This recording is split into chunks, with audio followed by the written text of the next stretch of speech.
It's that time again for another not-so-normal gaming podcast, featuring your hosts, MrTechnoSqueek. Don't make me angry.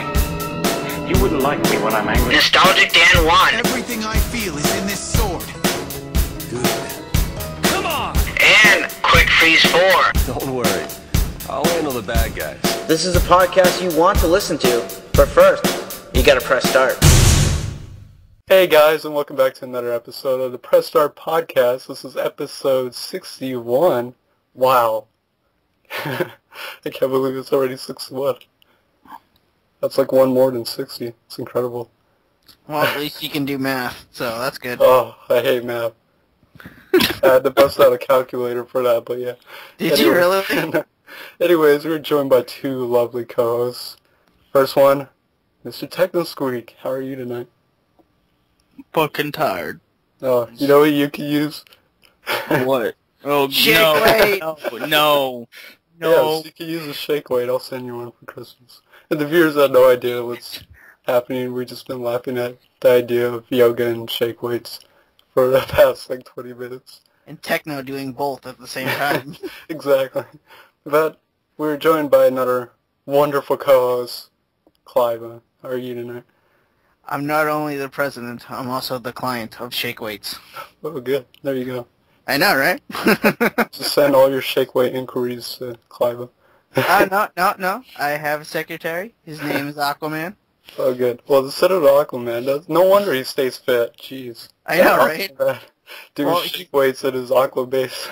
His talking fish ability doesn't do anything, so you might as well be sitting at a desk all day. So, how's it going, guys? How's it going? How's everyone doing? It's doing pretty good. Oh, so Clive, I gotta mention this. I got your present. Yay! And I almost shit my pants. No. I got him the shake weight. Yeah. Oh my god. It's the ultra rare limited edition gold shake weight. Produced of 10 in the world. It's super. Damn it. So, And it's embroidered. oh, even better. It's engraved with my name on it and shit. And a little poem. One shake to rule them all. God damn it. Oh, fuck. Oh, God. In all seriousness, though, Clive got me an awesome gift that I totally didn't expect. He got me the original official copy of Tales of Vesperia soundtrack, the authentic Japanese one, which is fucking amazing. There's almost 120 songs on that. It's pretty much everything.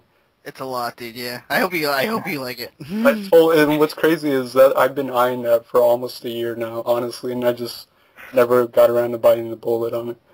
Cool. So that's awesome. But yeah. And the shake weight. You also got me shake weight on top of that, so even better. So, yeah. Now, Dan, how many shake weights is that album worth? I don't know. That shake weight's pretty rare. I know, right? It's worth a lot. Super rare. I'd have to sell it for $10,000 on eBay. Nice. How you doing, Techno? I love you. I know, Techno's not I talking. I'm sorry, guys. Dude, Good to hear Techno's game is okay. and recently. Okay, see, my brother just came back from New York. He goes to school up there or something. I don't know. Fuck it. You don't know what your brother does? Yeah. You don't know He's which college? Come on. He's doing acting and shit. Mm.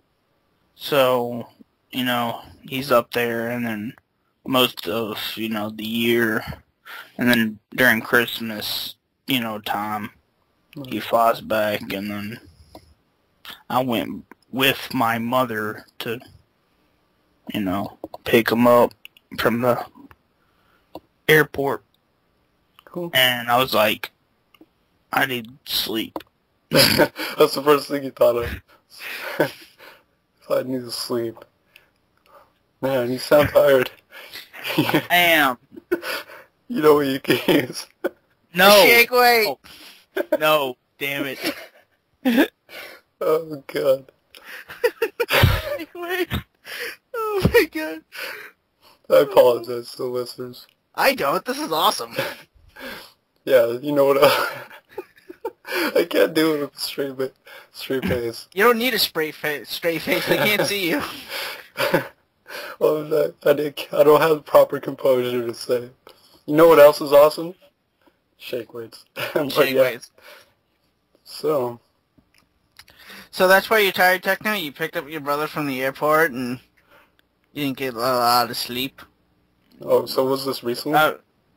Like really recently? Yeah, like today. Oh, okay. Oh, today. Didn't know that. I can understand why now. Yeah, I thought you picked him up like last week. Yeah. No. How is your brother? Good, I guess. Yeah. Yeah. Alright. I can get him a shake weight too. Alright, there we go. More shake weights, Alright. the better. By the way, I just want to put this out there. We are not in any way, shape, or form endorsed by Shake Weights. Except for the fact that we get like $15 profit every time we name drop it. Yeah. Shake weight, shake weight, shake weight, shake weight, shake weight. There, we almost had a quota. No. There you go. Yeah. Hell, if we say them often enough, we can actually have enough money to buy half those buy it now eBay auctions. Oh my god. Yeah.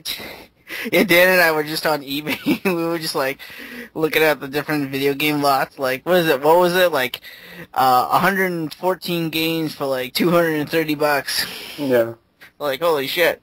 And we were talking about the two, like how, it used to be a good kind of thing back when like eBay was kind of earlier to get game lots, but now it's really not. It's terrible just to get game lots off eBay because for one, they're either generic as hell, like nothing but sports games and comic stuff, or they're insanely overpriced. So, I mean, Clive does it too, I'm sure, but I usually, if I want to get like a nice chunk of games, I usually go to like Lukey Games, especially since they have like $25 free shipping. But yeah, some of those, like one of them we mentioned is like 30 games, but like half of them is like sports games, and half of them is like super common stuff. Yeah. It's great if you you don't have any of those and you want to like get a complete collection for a game. For a system. But then once you have these sport games and you go after other games, you're gonna come across the same sport games over and over again. It feels like that too. Like I'll come across like lots every now and then that pique my interest, and I'll see like one or two games I already have. Or one particular game, I swear to God, I've seen and everything is fucking NFL Quarterback Club 94 or whatever. I see that in every fucking lot. It drives me nuts. Dude, you know what's the problem with those sport games too is like, we'll just take Madden for example. Like, say you have like Madden 93 for the Sega Genesis, right? And then you see, you go on eBay for a lot and there's another Madden in there, but it's like Madden like 96, 95, and you're like, do I have 95 or do I have 94? Because I'm really gonna play it. Yeah, it's like, well, I'm just saying if you're after a complete collection, of course you could always get up off your lazy butt and go check what you actually have, but it's just like, I don't know, do I have this game? I know I have one, but is it 94 or 95 or 3? I don't know. But yeah. Yeah, and the good and bad thing is they're not even like the fun sports games like Tecmo Ball or something, or NBA Jam or something like that. Yeah. Or Mutant League. I like Mutant League. Yeah, that's some good stuff. Yeah. Yeah. But yeah, eBay, it's crazy. It's crazy. So, Fucking crazy! oh man. Oh, now he wakes up. Jesus. Oh, now he's energized. A 5-hour energy. Oh, God. Jeez. I told you to only drink like 3 of them, okay? Jeez. Take it easy. Are you using your shake weight? Is that what? No. Okay. Yeah. I know how much you like that thing. Da da da da da da. Shit. Oh, I love you, Techno. You're a funny guy. No, thank you. Thank you. No, thank you, man. Holy shit. What? Yeah. You know Bulk from the Power Rangers? No. Yes. He looks so fucking different now. Yeah. Like, how do you mean? Like, I don't know. He doesn't look, the same. Well, you gotta understand the original Power Rangers show was like I know. 20 years I'm ago. just saying. You know, some people kind of look the same. Yeah, like Mario. That bastard looks the same for almost 25 years now. Nah, dude, shut up. He was in like 8-bit like 25 years ago. Now he's in HD. He's totally changed. Hasn't changed his clothes in like 20 years. Well, that's a fashion statement, man. Come on, he's trying to bring overalls back. Yeah. No. Caps. So what made you bring up Bulk? Oh, I just saw a picture of some, like, Power Ranger design contest on Facebook, and he was gonna be a judge or something. I don't know. Bulk. Yeah. He was actually in the new Power Rangers show, Power Rangers Samurai. He's in that. Why the hell is he in that? I don't know. I've actually seen that show a few episodes, and he doesn't really do anything. He's still like the bumbling fool character, but yeah, he's still the same character in that show. But I don't know why he's actually in the show. He's probably just knows somebody, maybe knows the producer or the director or something like that, or needs a paycheck. I don't know. I would say he needs a paycheck. Yeah, Most likely. It's a safe bet. but yeah. You guys want to get into some news? Yeah. Yeah.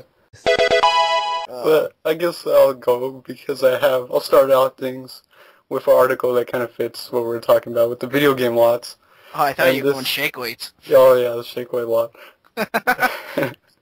Oh man, but yeah, this is something that popped up, and we see this a lot. I'm starting to see this a lot with eBay, where you start to see collectors who just put up their collections for sale, like complete collections. Like the last one was that insane one where he had complete collections for like the NES, Super Nintendo, Genesis, and all that. I don't know if that officially sold. And that's the thing with these like high-paying auctions is you can never know if it's legit, like when it actually sells. But this auction is for a complete U.S. Super Nintendo collection. Yes, that's almost 800 and something games. He has it for a buy now of only $25K. So if you have $25,000 lying around, you can just go ahead and buy yourself a complete collection. And they're all boxed, and not all of them have the manuals, but a majority of them have the manuals. And a lot of the boxes are in fairly decent condition. And that's everything. I mean, there's some games in there that are damn near impossible to find boxed and complete. And I mentioned it before too. It's like I just want to email the guy and be like, yeah, can I buy like a game or two off you? You know that ogre battle, March of the Black Queen? Yeah. You mean just like one game? Yeah. You would ruin his auction, ruin his complete collection. So you just get another one. It's no big deal. You know what he should do? She'd offer just to buy like, yeah, do you have like Madden 93 in box with the manual? I don't know, quarterback club, yeah. I'll give you $3 for it, man.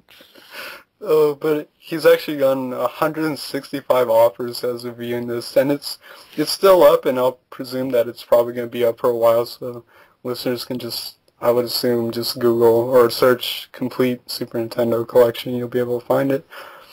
But yeah, it's pretty insane.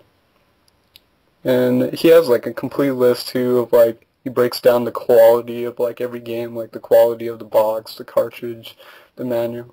Just want a couple games, man. I just want a couple games. I just want all the Madden games, man. I'm going for a complete Madden collection. Dude, that'd be funny if I actually meet somebody that's like, I'm going after. Like, I want every Madden game ever made. I'll be like, you know what, guy, that is awesome. It only cost me like $20. That is so true. Oh god. Dude, like, you could buy like Madden games for the PS3 now for like 87 cents at like man, GameStop. Like $1, $2 at GameStop. It's insane. Yeah, but for some more news for all the Steam fans, or for maybe Steam fans who, have always hoped that there'd be a console maybe. Valve has been teasing it a lot, and I would say the big picture mode that they kind of debuted a long time ago, actually. It came out recently, but I've been using Big Picture for a while because I have my Steam set up to beta test and all that. But that was kind of a sign that Valve was going to try possibly to see how it went, and they recently unveiled it, and they said it's getting a lot of hype around it, and it's just overall positive reaction to Big Picture mode. So Valve kind of announced that the VGA is by Mr. Sexy himself, Gabe Newell, and he pretty much kind of confirmed it. It was like, yeah, it's a possibility this has seen. I don't know if it's going to be officially called the Steam Box, but it sounds like the possibilities of a Steam console of some sort would possibly become true, and as early as maybe holiday of next year. So the Big Picture is awesome. Like, I love picture mode because a lot of the games I have are, the mass majority of them are controller supported, and the style of it in general is really cool, and it shows you specifically. You can look up games that are like controller supported, or just it's got this weird new way to type on the controller, which is like, I guess it's something completely new. They probably have a patent on it, but I think it's called like daisy chain or whatever, where it looks like a flower and you like move the analog stick around and you press 4 buttons. It's really weird, but apparently from what I heard, it's a more effective way of typing than just having a digital keyboard on the screen and scrolling through all the letters. But yeah, this would be good for anyone who maybe has a terrible PC or just, kind of always wanted those Steam deals, but being able to play them on their TV, which a lot of people do. I think if this actually comes out, I think it'll do pretty well. I think there's definitely a market for this, and a lot of people know of like the Steam, or maybe I could see it possibly selling a lot to people who just don't like the computer game or in general. And the Steam sales will be applicable to like the console and all that, so you'd be able to get some amazing deals. So yeah. Any thoughts, Techno? I know you're a big Steam guy. I don't really see the point of the whole, you get to use a fucking controller, because I already use the controller on some of the games I play on Steam. Yeah, but this isn't geared towards you. It's geared towards the person who either has a low-quality PC or doesn't have a PC in general. And if you don't have a PC in general, this is a way to bypass that and be able to play Steam games. I would say it's definitely geared towards people who are possibly interested in the Ouya and stuff like that. It's just the concept of being able to play this on TV, having full access to this. Yeah. There's a lot of people out there, like my computer definitely can't run like full-blown games, which is why I never purchase any full-blown games on Steam, so I mostly play indie games and stuff. So. And you can get the sales too, and I can see that being a big seller for people, is the fact that they can get Steam sales now and all that. Now, this system, this would only be for downloadable games. Yeah. Yeah. That's what Steam is. Right. But I'm just thinking, good deals. Because I'm just thinking it would be cool if you had like computer games that you could probably install to your system. Yeah.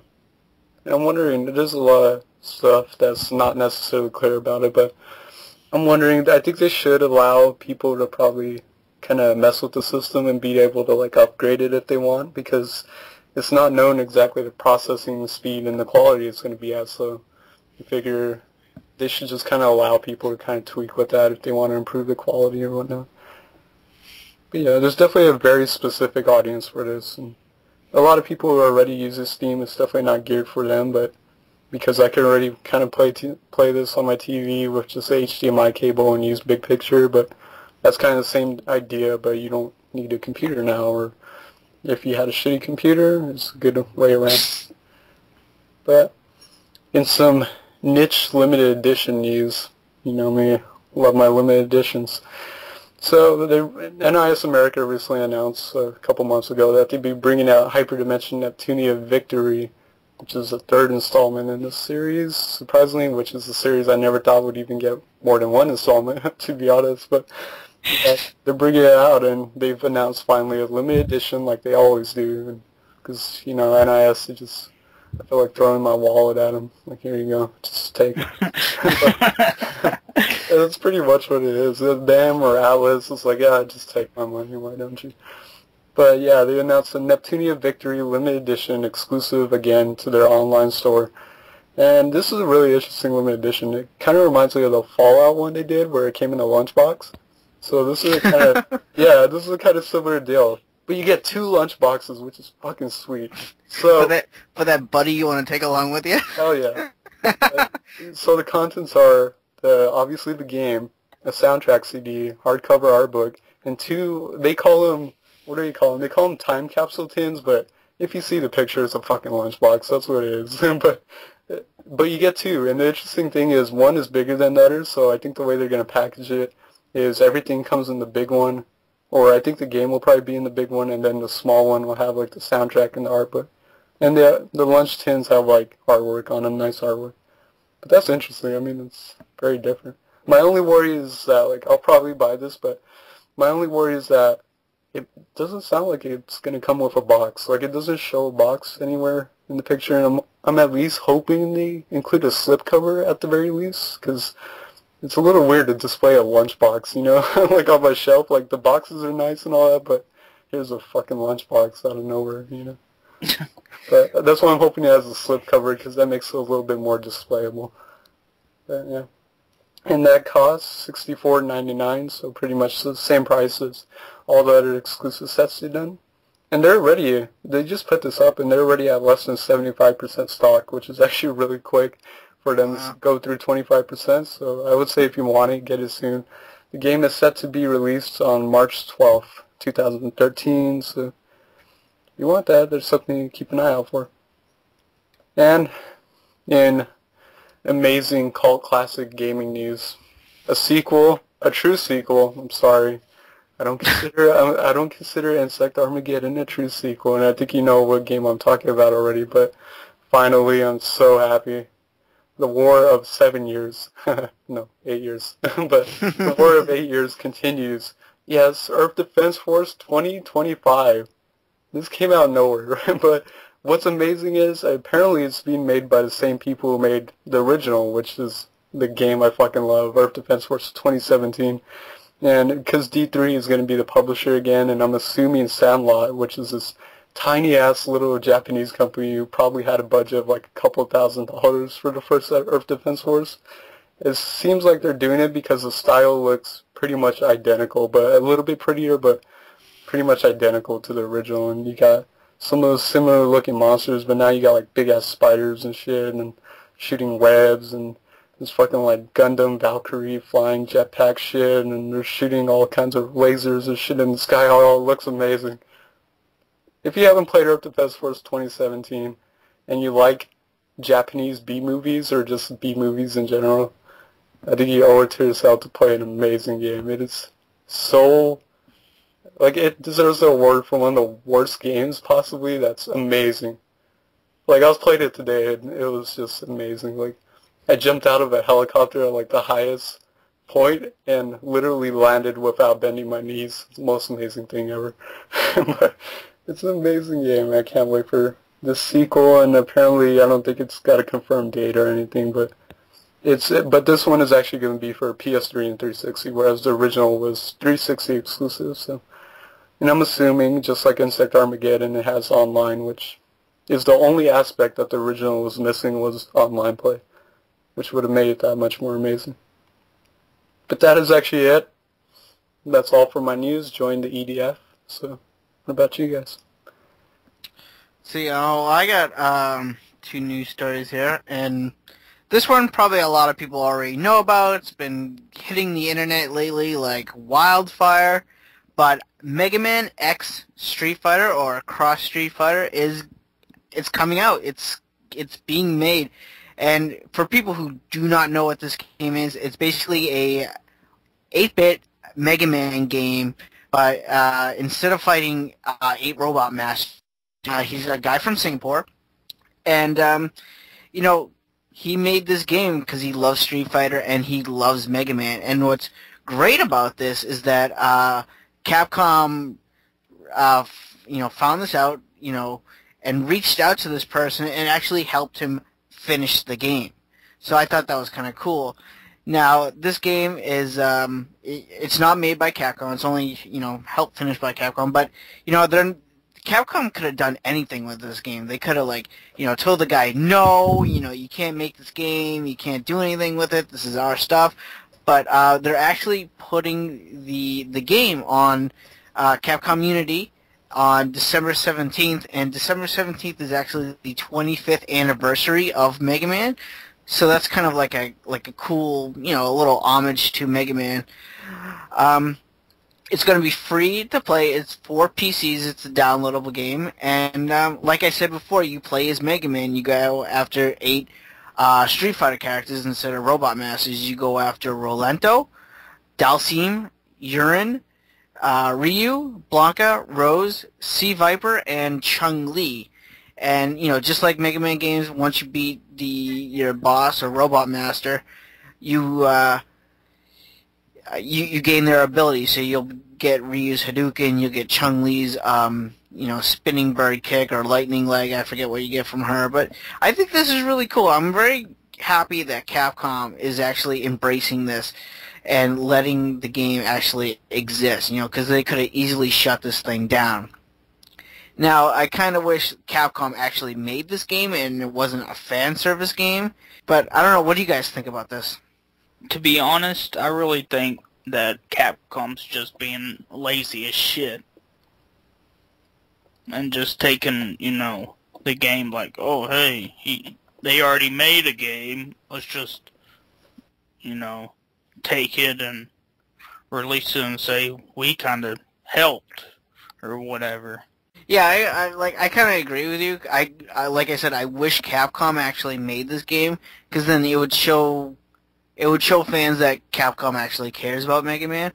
But I think they're doing that anyway by letting the game exist. It's like, you know what I mean? Like, they're not making the game, but they're not shutting it down either.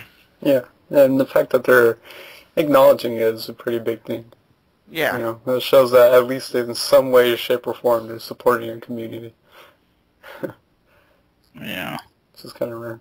I don't know, it's free, so I'll probably check it out. Oh, yeah, it's definitely free. I'm definitely downloading it day one, and I'll probably be playing it for most of that day. I can't wait. Yeah. But, it's a free download on Capcom Unity, and I definitely recommend you guys just download and try it. I've already seen a lot of gameplay footage of it. It looks awesome. I can't wait to play it. So, but the other news story I have here is about a game that's not so fortunate as Mega Man X Street Fighter, and that is the My Little Pony MMO, and that's being shut down. It's violated copyright law.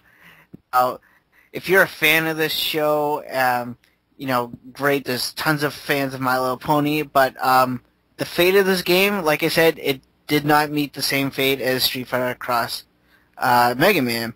It could have been promoted like Capcom is doing with that game, but it's not. Hasbro has shut down the My Little Pony MMO because it violates copyright law, and due to the developers blog issued a statement that after 1 month of being online, they received a complaint about a copyright trademark infringement by Hasbro. Now, the development understands that Hasbro had to do this because per U.S. trademark law, as soon as the infringement comes to light, they are obligated to defend their trademark or lose it. So that means, if Hasbro didn't do anything, they would lose the trademark of My Little Pony, which they would never do because My Little Pony is huge with Hasbro, just like it is with so many other things like Strawberry Shortcake and et cetera, et cetera, et cetera. So, but this does not hurt the company the company that made the My Little Pony MMO, which happens to be Toasty Juice, because they're working on another My Little Pony game, and at least 75% of the team that was working on the My Little Pony MMO is sticking around to make this new game, and they're actually looking forward to make. They're looking towards to make this game so it'll be available for BronyCon 2013. So, you know, it kind of sucks that this thing is being shut down. I personally did not play it, but it just sucks that this is being shut down because, like I said, there's tons of My Little Pony fans out there. I know a lot of people would love to play this or have had fun playing this, and it just sucks that Hasbro couldn't embrace this thing as Capcom did with the Mega Man X Street Fighter game. So that's two different news stories about two different video games taking two different directions on what could happen when fans make a game based on a series that is owned by, you know, a company like Hasbro or Capcom. Yeah. So I think that's a, you know, good. I think that's kind of cool. You can see a positive and a negative of what happens to games, you know, made by fans. So yeah, I remember, you know, that whole Chrono Trigger thing that happened, that fan game. Oh man, what is this? I never heard about this. you never heard? It was like a while. It was a long time ago. They, you know, shut it down because, you know, the guys were like, hey, can't do this. Yeah, that's kind of weird because Chrono Trigger was made by Square. Square. Okay. Squaresoft, that's right. They're, you know, awesome as hell. I almost said Capcom. Capcom. So, what about that fighting game that... Yeah, that actually looked amazing. That My Little Pony Fighting is Magic. As far as I know, that's still being made.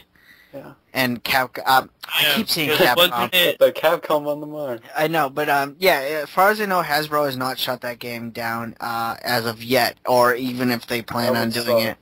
That would suck. They put a lot of work into that. It would. Well, they put a lot of work into the My Little Pony MMO.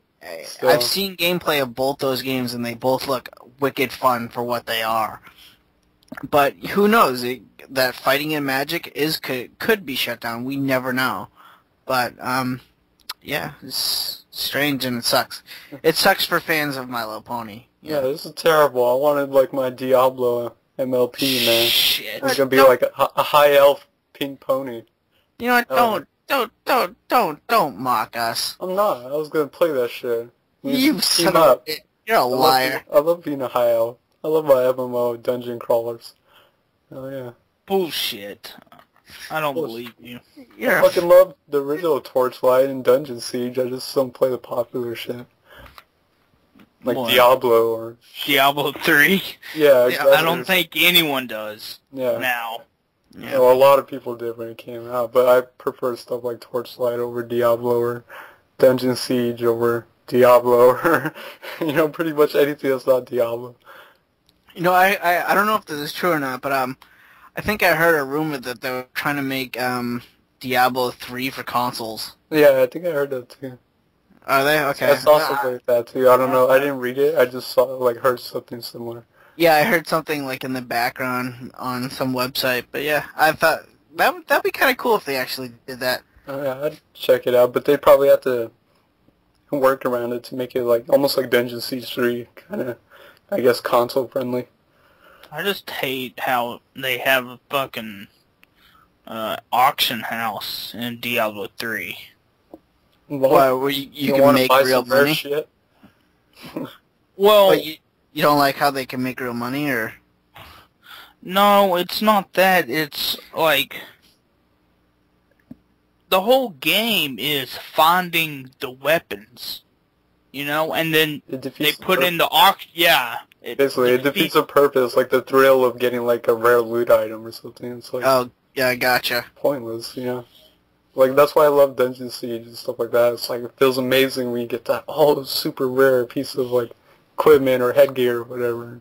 Yeah, but you gotta, other games have that too, like WoW has that. Yeah. Yeah, but that's kind of... I don't think they have auction set on that, do they? On WoW, yeah, they do. Yeah, but WoW is gigantic. Like, it's the size of, like, everything. Yeah, but But if you think about it, it's the same thing what he just described. You still go out to like different dungeons or areas, and you find like this rare sword, and you can put that rare sword at an auction, and someone can bid on it. Yeah. It's still kind of they're two different style games, but they're still kind of technically the same thing if you're talking about the auction house. Yeah. It defeats the purpose in general for a real, true gamer, but I guess for someone who's casual and just wants the rare stuff right away, and actually wants to spend actual money and stuff like that, it's just weird though. Like, it always feels weird when, I mean, because people exploit that shit, and I think that's the biggest annoyance is people find ways to exploit that shit, and it's, in a way, almost like stealing, basically. So that's why those auction houses are shady. That's why a lot of people quit Diablo 3 and went to Torchlight. Yeah, great. You know, now Torchlight's getting popular. Jeez. People. No, they're too, like, Torchlight is like if you don't like the darkness style of Diablo and just the style of it in general. It's a little more prettier and a little more, I guess, kind of high medieval style, and it's really cool. A lot of fun. But that's all the news stories I have, is just those two. What about you, Techno?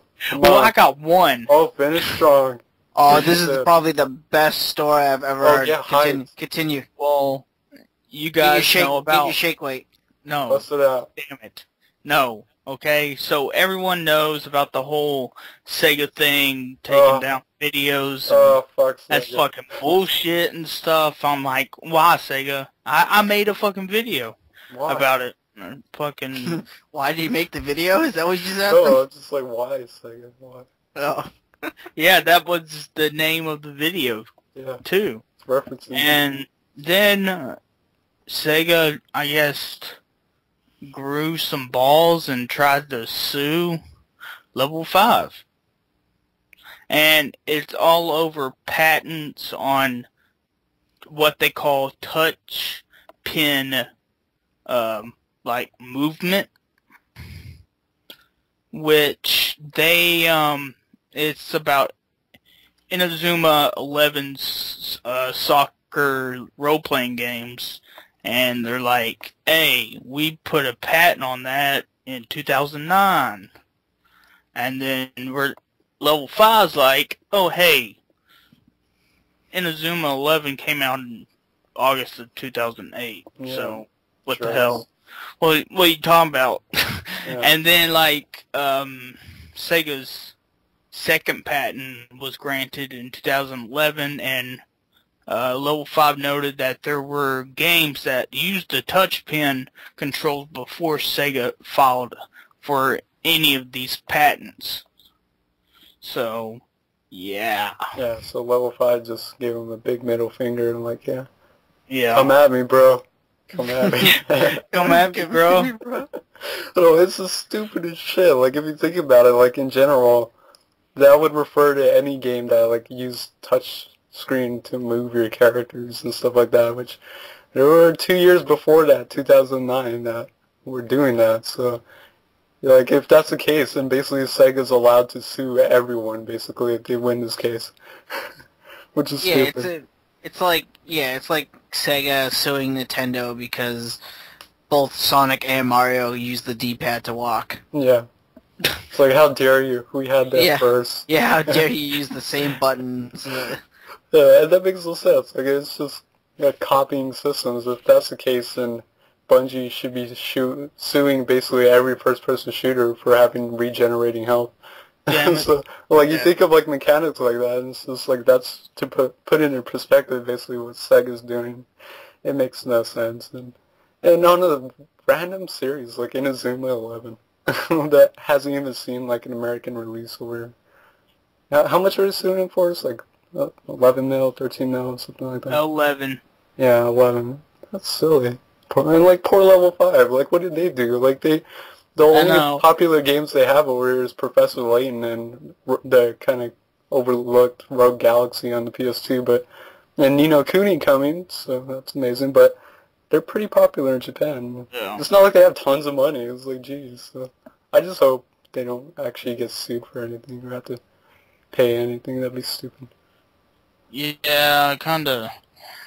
this is just gonna make Sega even go down the drain even faster. Yeah, because now they're basically doing the Capcom thing and just one after another making smart decisions. AKA dumbass decisions. I think what you're seeing is you're seeing a lot of these companies starting to come forth and basically say through these stupid mistakes that, hey, we're struggling for money right now.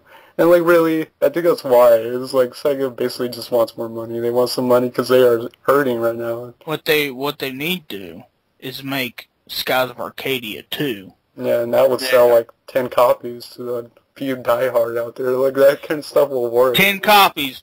I'd be like me. Yeah. And then Techno will buy all of them. We'll just buy like. I'll buy them all, and then I'll just sell them for even. Walk down the street and throw them at people like, hey, pay that shit. I'll buy every single, like, every console copy, like PS3, 360, fucking Wii U. I'd be like, here, I'll just give you all 3 of them. So if you don't have it, you have one of them at least. Yeah. I think in general, you're just seeing a little change in the infrastructure of the gaming, just like culture in general right now. A lot of these companies we grew up with are very different because they're not the same companies, and a lot of them probably won't be around in a couple of years. I mean, I don't know how much I give Capcom to last longer. I don't know how much I give Sega to last longer. I don't know how much I give THQ to last longer. We've already seen over the past years, every year there's always new companies closing, new studios closing. Yeah, I think Capcom will be staying here longer than. I think THQ's going to be the first one. I think THQ's going under next year pretty soon. Like, I would say they release the South Park game, and then somewhere after that, if that doesn't sell well, they're done. Yeah. That's pretty much it. Well, what's their, like... What franchises are they most popularly known for? Who, THQ? Yeah. Darksiders. Saints Row, Darksiders. That's pretty much it. Really? They don't really have that much popular, and you think about it, even their big franchises, this is the biggest issue with them, is they don't really sell well. Like, they're great games, like the original Darksiders is a fantastic game, but if you look at the sales for it, it just didn't sell well. And even stuff like Saints Row, I think Saints Row the Third didn't sell as well as they expected or hoped, so... But I've seen on Steam, they have these, like, news stories about, like, each game company, like, when you go to your library, Yeah. It has to where it has, like, the latest news story about the company that made the game, and it said something about they're making Saints Row 4. Yeah, that's not going to happen, I guarantee you. They just want to say that. That's not happening. Not when you're hurting for money or you're going to start a new game. But I kind of worry about THQ because they also did Metro 2033, which is somewhat, some people hate it. Some people who love it think it's kind of like cult classic status that a lot of people overlooked. And they're actually giving that away free. It just kind of goes to show how much they're struggling. They're basically giving away 3 copies of a full game. I got that for free at QuakeCon last year. Yeah, but the thing about that is, I haven't heard a damn thing lately about Metro Last Light, and that actually looked amazing. Like, I was kind of getting hyped on that. I'm like, man, it looks like Bioshock Underground or something, but I haven't heard a damn thing about that. So I'm thinking just because of how THQ is right now, that I wouldn't be surprised. I wouldn't put it past them if they say, hey, that Metro Last Light, you just kind of forget about that. Like, it's canceled, basically, is what I'm trying to say. But I think they're right now kind of hinging on South Park. If that doesn't sell well, I think they should probably declare bankruptcy pretty soon after that. I don't know, a lot of people seem very interested in South Park, though. Yeah, but you don't know. That's the thing. It's like, it's a RPG, and I think the biggest issue with THQ is they don't really market well. And it comes down to just, like, how a company does in general. Like, some companies are just amazing at marketing, and they'll get tons of people to buy a mediocre game just because they do awesome commercials for it or stuff like that. And THQ doesn't really push their games too hard, so And I heard, like, you talk to people, and, like, people are kind of forgetting about South Park. They're like, oh, yeah, that South Park game, you know, that kind of thing. Like, Yeah. So, I wouldn't be surprised if that actually doesn't sell well. They haven't been hyping it up from what I heard of. Like, they get some couple slots at the VGAs, which is probably going to help them, but realistically, how many people watch the VGAs? But, you know, like, they haven't, besides that one little bit, they haven't really been doing much to push South Park, to stick of truth. Well, they ain't got no goddamn money to advertise. Yeah, so that's why. So they're pretty much screwed on that. Should just give out more copies of Metro 2033 that have, like, a ad for South Park when you start it up. Yeah. There you go. But yeah, I don't know. I would say, you know, looking forward 5 years from now, we'll be looking at a very different gaming industry with new companies who are hopefully good and a lot less familiar names, sadly. And hopefully, I doubt it though, digital copies galore for everything. But yeah, there you go. There's that. Dude, do you think Sega would go digital only? I don't know. That's kind of hard to say, actually. Depends on their games, I guess. Yeah. I mean, I would always figure, like, I don't know, those Sonic 4 episodes are kind of weird. Yeah. They did that digital, and, like, I feel like they just should have finished working on that and as a whole and just done a physical release for that. Then maybe would have been better for them, but then you do stuff like Sonic Generations and... Well, the Sonic 4 was, like, from the get-go, it was going to be an episodic. Yeah, which is kind of weird like that. Yeah. They should have just done a full I don't game. know why they... It was dumb. Dumbest decision. Like, there's some series that work well for episodes and stuff like The Walking Dead where it's based off a TV show. Sonic? No. Yeah, like Sonic, it's a platformer. Like, come on. Yeah, like, that's kind of dumb. Yeah, it's just weird. Like, just wait till you have everything done and just release it as a big game. And hype that up. But, I don't know. It's like they wanted to go back to the glory days of Sonic 3 and Knuckles. Yeah.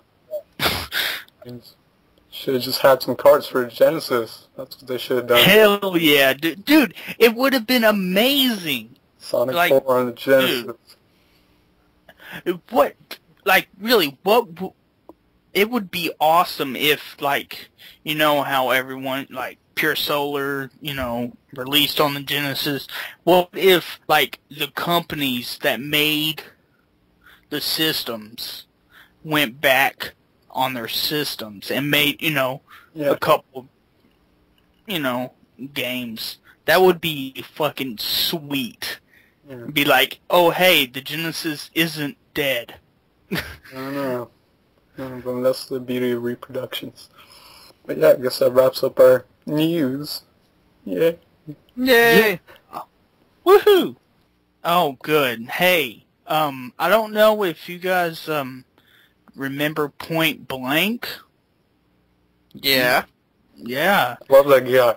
He's online, and he's like, hey, sup, Squeaky Techno Sonic Amy Lover dude. You should have it on PS3 and 360, you know, and he gives out his. And he said, I was like, alright, awesome, I will. And he's like, nice, I will put peanut butter on my nipples in anticipation. LOL, LOL. I'm like, what the hell? I love that guy. Dude, it's been so long. I've been wanting him. I miss you, man. I love you. I know. So bad. But, yeah. Guess what time it is? I don't even. Like, where's my fucking watch? Jesus. It's time for Clara's Quick Little Trivia!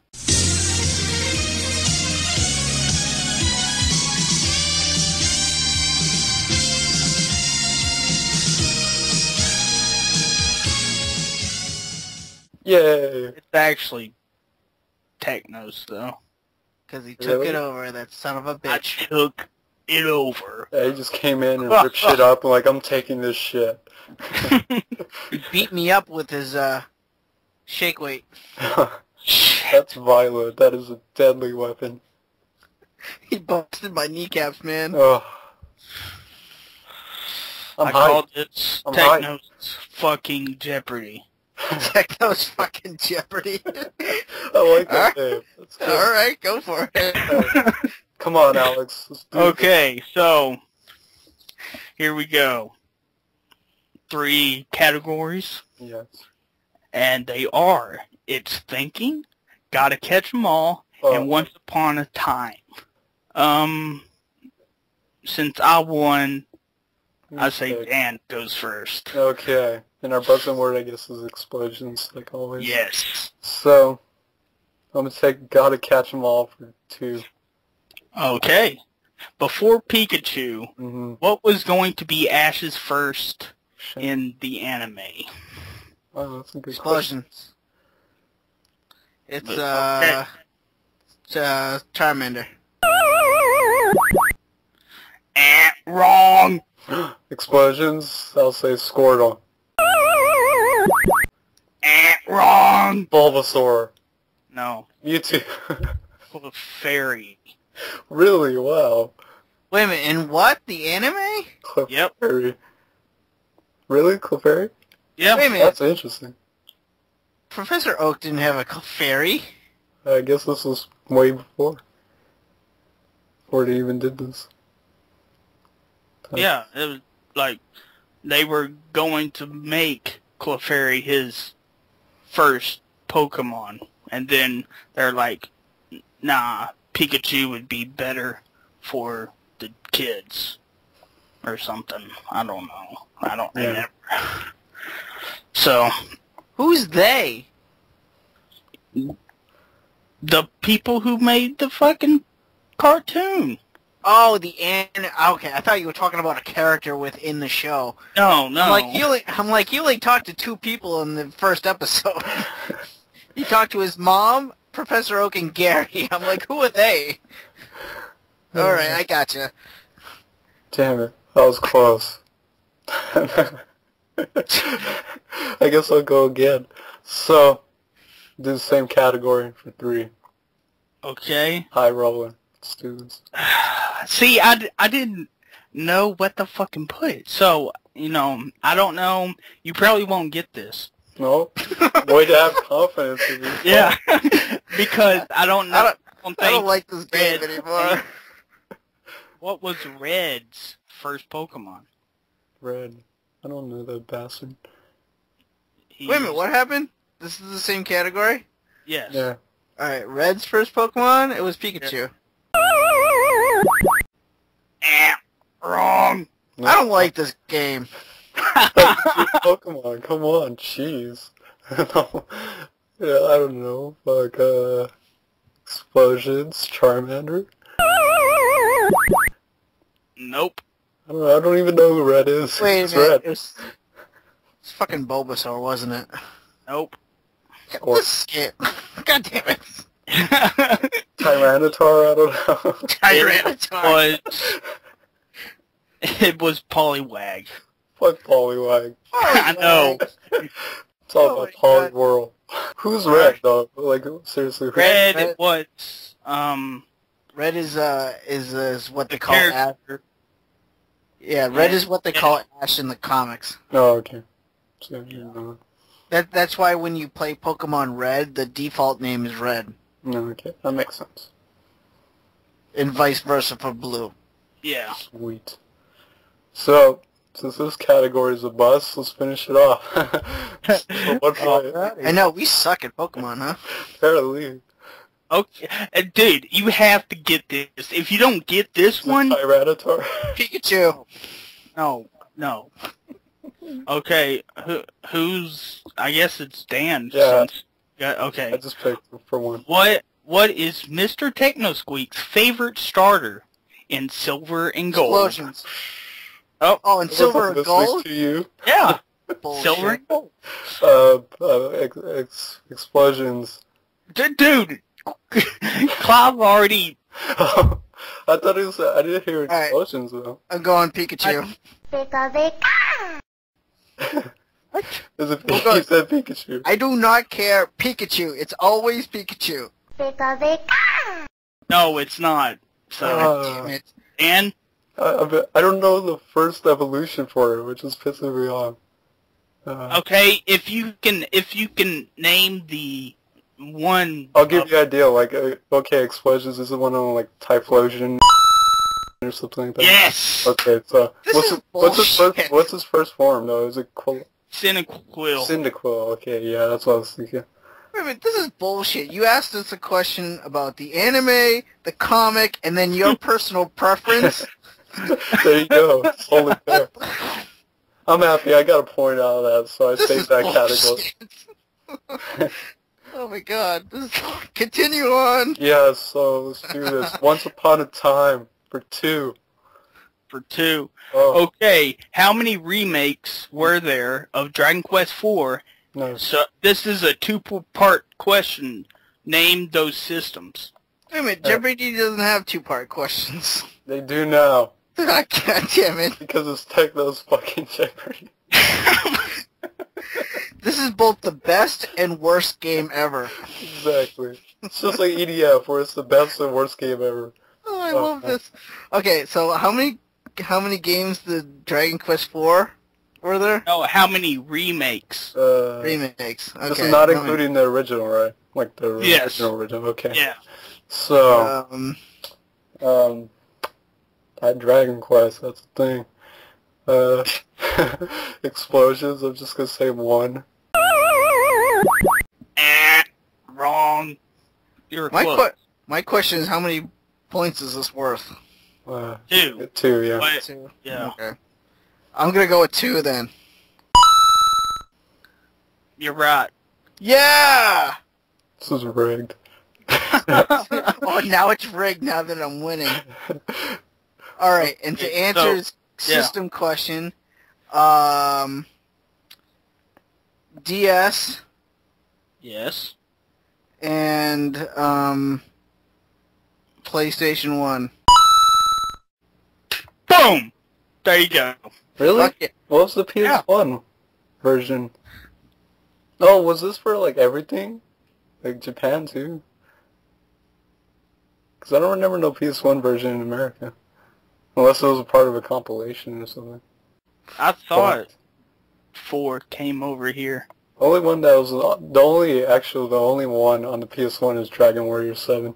Oh. Which is what a lot of people are excited about for the remake for the 3DS version. Yeah, because we didn't get it. Yeah, well, we had Dragon Warrior 7, but it's just not a lot of people bought it for the PS1, and it's kind of hard to find. A little bit. There's the Dragon Quest IV on the PS1? Really? Yeah. Which one? An American one or a Japanese one? Yeah. Japanese. Oh, okay, see, I kind of presumed that you were just talking about American. Oh, well, I'm sorry. You gotta be clear, man. Come on. I'm sorry. Okay, so my question is, since that was worth 2 points and I got all 3 of those parts correct, I get 6 points, right? Oh, bullshit. It's just like... Wait, what?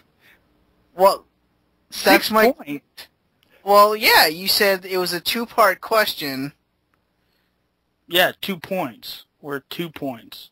Oh, so if I got one part of the question right and the other part wrong, I would have got nothing? 1 point? Yeah. I don't No, like this game. Oh, this is the best version No, of you Destiny. would get 1 point, but you got both. Yeah. Okay, So, okay, so I got 4 points. Why would it be 4?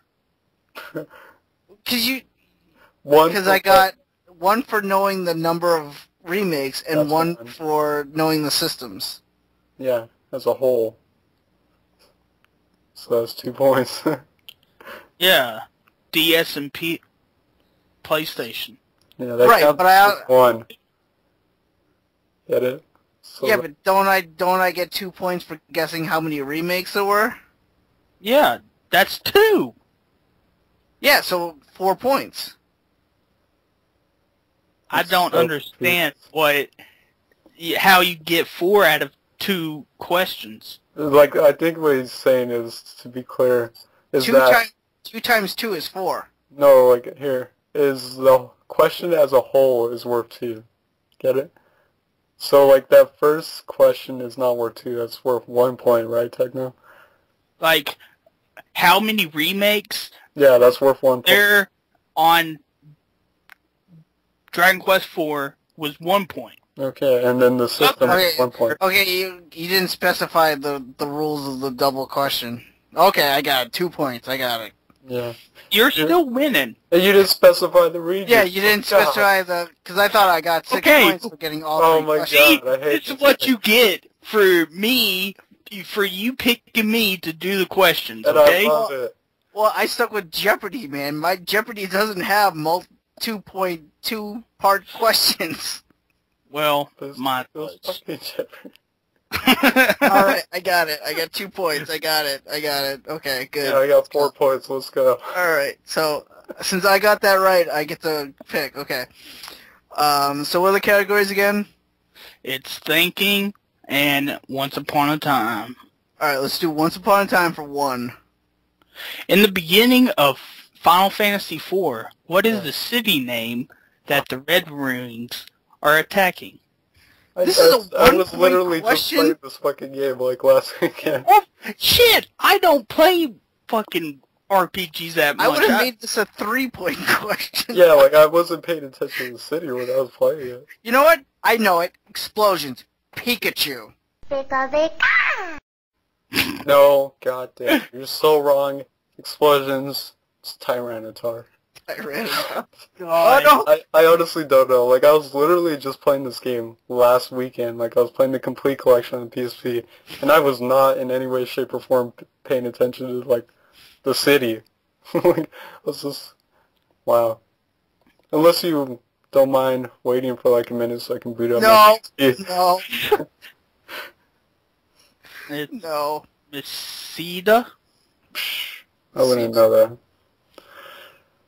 All right. Well, I'll take it's thinking for 2. Okay. What type of Windows can the Dreamcast run? Shut fuck. It's right there. Yeah, I know! Dreamcast, explosions. I'm just gonna say Windows 2000.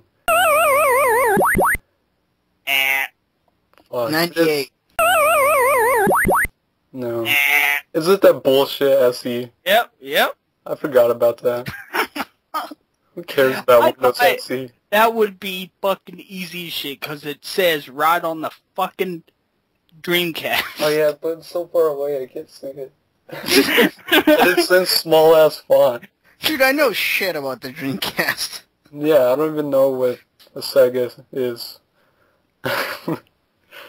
All right, since I got okay, same category, 1 point. How many Sonic games were there on the Dreamcast? Oh, fuck shit. this! Explosions. Okay. Explosions. Let me think about this. I'm gonna say... This is just with Sonic in the title, right? Yes. Okay. So I'm gonna say 3. Boom! There you go. Sonic Adventure, Sonic Adventure 2, and Sonic Shuffle. Yep. Okay. I want to know why, if this is a Dreamcast category, why is it called It's Thinking? Because it's thinking. Yeah. My brain hurts. Because you were not thinking about... You got Yeah, that shake brain. Apparently not. All right, continue. Yeah. Continue. Okay, I'll finish out this category. How many... Is it 1 and 3 left, or...? No, just 3. Okay, so yeah, finish it off. 3. In North America, the Dreamcast came with the modem. How fast was the modem? Well, why is this a It's Thinking category? What's the Dude, that fucking number? Dreamcast, its thinking was the name of the... That is so obscure. Explosions, I'm gonna say 50K. No. Alright. You are so damn close. All right, 56K. Boom. There you Oh, okay, I was totally thinking that too.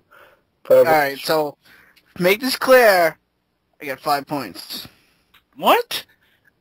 How Oh, is that don't- 5 points? 2 for the last question I got right, and 3 for this question. 3? Wasn't this a 3-point question? Yeah, this was the 3 point. Oh, yeah. Come on, God damn it. scorekeeper. Shaving points over here. Jeez. All right, what's left? Gotta catch them all for 10. No, we did that category. No, it's Once Upon a Time for 3. Yeah. Alright, that one. That one. He doesn't know it. That one. He doesn't know it. Shake Weight for 3. Shake Weight for 3. Techno, you there? Don't die on me. Techno. No. What? Dude, say the question, man. You just said it for like 10 minutes. I said, what is the name of the main character in Dragon Quest 3? Yeah, we didn't hear that. What the fuck? You just cut out then the whole time you were saying that. Because we did not hear that. Oh, Explosions. okay. Pikachu. Oh my god. Explosions. Cecil Harvey. Isn't that Final Fantasy Yes. 4? Yes, exactly. I Because was I have like- no idea. I was like, Well- if that's right, I'm gonna cry. It's not. It's Edric, so there you Oh, go. the bastard, Edric. Edric Pikachu, got it. Knew it. So yeah, Clive wins.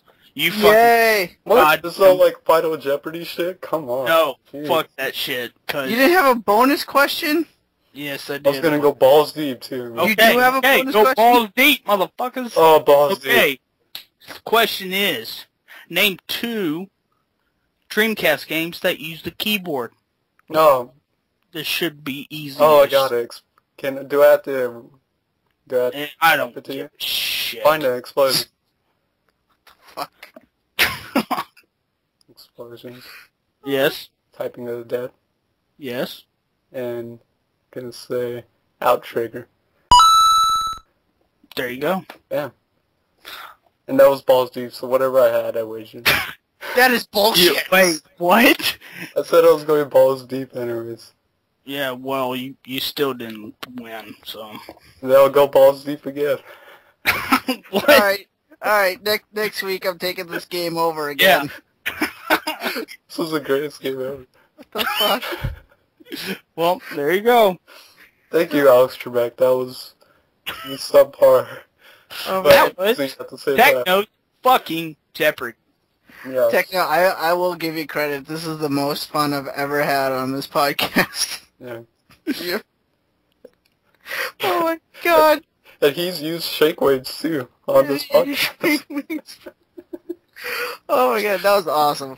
Good job, Techno. You made me burst out. Well, see, I totally forgot about the whole point thing. Yeah. I had like mind explosions the whole Yeah. time. Well, that was entertaining. That was great, actually. I love that. That was hilarious. So what do we want to do next? What do we want to hop into next? I want to play that game again. Alright. Come on, Techno, let's do it. I don't have fucking questions. Just say the same questions over again. I fucking erased all that shit. You literally, as soon as you're done, you're like, fuck that, delete. That was horrible. That was amazing. That was awesome, dude. Alright. I give that like an 11 out of 12.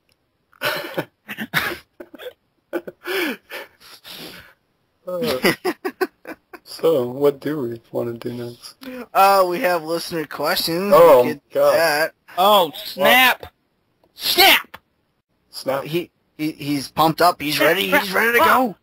We have a total of 4 questions, Oh, man. and the first one is from our good friend from the forums, Psycho6. Yeah. He says, my question for this week is, what games have you guys played that are short, either good or bad? Star Wars Force Unleashed was good. I beat it twice in a total playtime of 3 hours. I only missed one lightsaber crystal. A series of unfortunate events is the worst game I've played because I beat it 100% in an hour. So basically he's asking us what short games have we played that are both good and bad. Recently, recently what's good, it's kind of short, is Adventure Time for the 3DS. Yeah. It's like a 4-hour game. That one's really good. A bad one?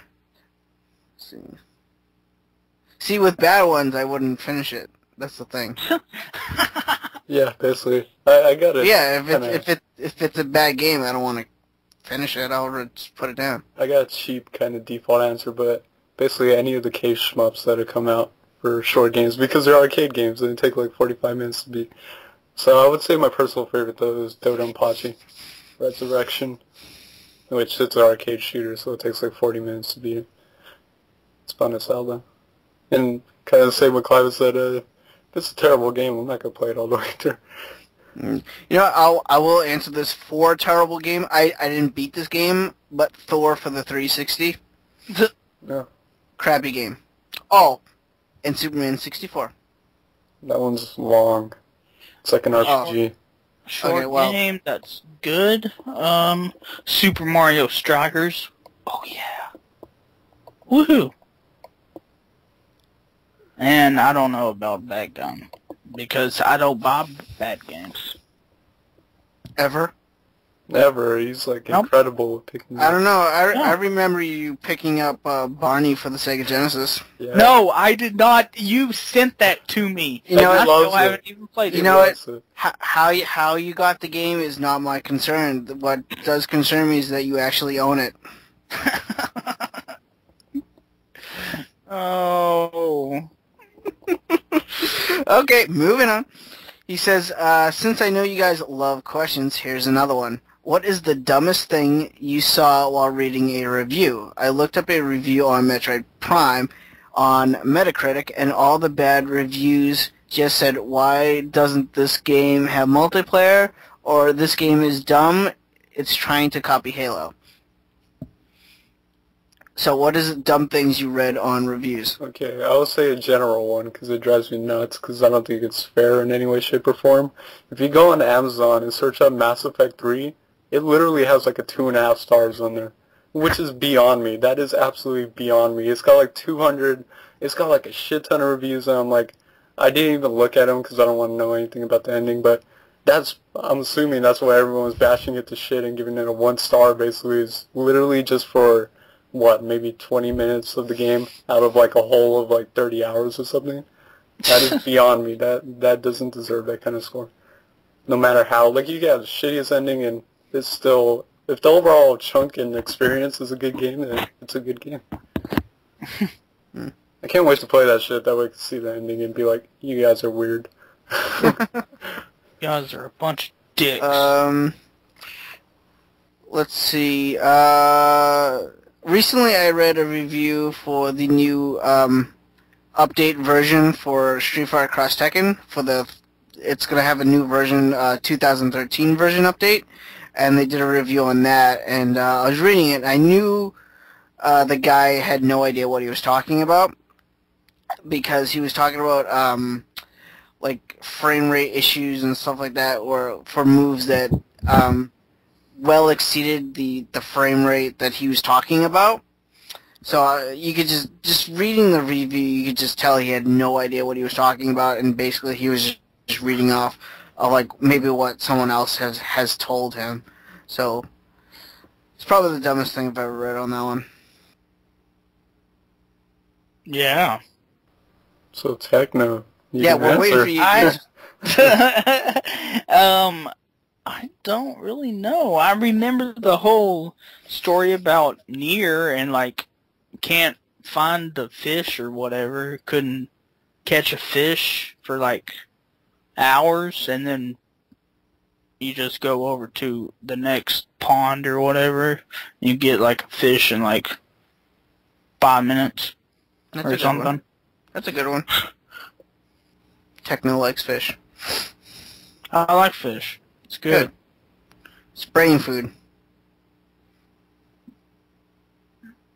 I like shrimp. Good. I like shrimp too. Good. Yeah. And some Call of Duty with some women on that shit, man. Hell yeah, that cod, man, that's the thing. Talk about the fish. Corn on the cob. Corn on the cob. But we got another question from, not another, but a question from Nick. Yeah. He says, what is your favorite underrated game on the Nintendo 64? Oh, this is tough because... Okay. Oh. Sit your asses down. Oh, I'm sitting. Oh my god. My body's ready. Okay. What is it? Listen to this. Okay, I know Majora's Mask, it's kind of not that really underrated, but, like, to Zelda fans, it's like, I hear nothing except for Ocarina of Time. It's the best game ever. I'm like, no, sit the fuck down, shut the fuck up. Let me tell you about Majora's Mask. And, yeah, it's so fucking good. Like, people bitch about, there's, time limit. And I'm like, you get the fucking Ocarina that makes you go fucking back in time, so, like, very early in the game, so don't even put that time limit bullshit in my head. Because, no, just don't. Because you get the Ocarina from Skull Kid, and, like, you can even, like, make your the time of the day go even slower, so you have even more time, so you're pretty much like, oh, hey, what is this, Ocarina of Time? No, it's Majora's Mask, because we're better than Ocarina of Time. I said it. Yeah. So, yeah. Stop all the hating. And you know what's better than them all? So. A Link to the Past. Yeah, and this would be Techno's last appearance on the Press Start podcast. Yeah. So I'm going to say bye to him. Bye, Techno. How dare you? I was How totally dare going to say, you. I was going to say Ocarina of Time for best underrated game on the 64. So underrated, you people have no idea. I honestly have no idea, and this is nothing against the 64. I don't really care for it. I don't hate it. I don't like it. I'm just like in between with it. I have a lot of fun games for it, but everything that I think is fun for it is by Nintendo. So, and like stuff like Diddy Kong Racing I love, but it's, it's well known. And then there's the mediocre or like kind of weird games I own are usually pretty mediocre. So I don't know. I don't have any underrated stuff. Legend of the Mystical Ninja. Yeah, well, I haven't played that, but sure. I would probably kind of like that stuff. And I'm sure a lot of people overlook it, but they say the 64 has no RPGs. And you can screw Quest 64, forget that. It's garbage. But there is another game, and a lot of people forget about it. But it's expensive, but it's still worth checking out if you can get a copy of it. Ogre Battle 64. Oh, yeah. Ogre Battle 64 is the actual RPG on the 64, and I've been trying to hunt down a copy of that. And I don't remember the story on it. I think it's a port of something, or it's new. I don't remember. Because I feel like it's extremely similar to the PS1 version. Which, if it is, I don't know, you could probably go with the PS1 version because it has a beautiful case. But, yeah. I'm not big on the 64. See, mine, I don't know if it's underrated or not, but this one I'm going to say because when I first discovered this game, I thought it was kind of fun and very, very cool at the time, but I don't really know a lot of people who talk about this game, and that's Blast Corps. Oh, God. You heard of it? Yeah. Like it? Yep. Thank you. Mm-hmm. Thank you for your input, Techno. No, but it's just I don't even know how to describe it. Basically, you're on these different missions and you play as like various things. Like you could be a bulldozer, you could be a robot, like some sort of truck, and basically you just demolish whatever's on the map for various objectives. Yeah, objectives or points or, whatever. I haven't played it in a long time. I kind of want to play it right now as I'm talking about it. But, yeah, just like, I was over at a friend's house when, when 64 was the most current system, and I just remember this thing looks totally badass, and I remember just begging my parents to get that game, and, yeah, I kind of want to play it right now, actually, to tell you the truth. But, yeah. Okay. I'll play it right now while I'm talking. Oh, yeah. But yeah, I don't hear a lot of people talking about this game, so I'm gonna say it's underrated, I suppose. So yeah. But moving on, we have another question. Why do I keep saying another question? We have a question from Pete Dorr. He says, any of you pick... snap! Hear that, Pete? He snapped at you. What a bastard. What a fucking bastard. Jesus Christ. I love you, Techno. I love Techno. I know. Too. You know, I told Dan this. You know, one week Techno was not on the podcast, and we didn't record, and I told Dan this. Techno, you're the fucking glue that holds this podcast together. What are you talking about? I'm talking about you're our comic relief. You hold this podcast together. Without you, this would be a boring fucking podcast. Aww. Well, and just only two people that kind of... That's why it would be boring. Dumped it down. It's true. So listeners, right now, get up off your seat, clap for Techno. Yeah, standing ovation, everyone right now.